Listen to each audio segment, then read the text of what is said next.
Mymensingh highway ধরে যাচ্ছি ঢাকায়, গাজীপুরের মাঝখান দিয়ে। তো আমার মনে হয় না ঢাকা ঢুকতে আমার 1.5 ঘন্টার বেশি লাগবে, আর 1.5 ঘন্টার ভিতরে আমি পুরো কমপ্লিট করতে পারবো ইনশাআল্লাহ।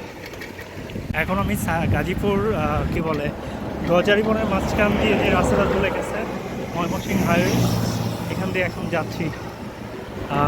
এখন বাজে হলো 5টা 5:30 মতো বোধ হয়। আস্তে আস্তে আকাশ অন্ধকার হয়ে আসছে অনেকখানি। তো খুব ভালো লাগছে জায়গাটা, মানে অসম্ভব সুন্দর একটা জায়গা। আর এই ওয়েদারটাও বেশ সাইকেলিংয়ের জন্য অনেকখানি যথেষ্ট ভালো। বন্ধুর প্রেমে এমন ধারা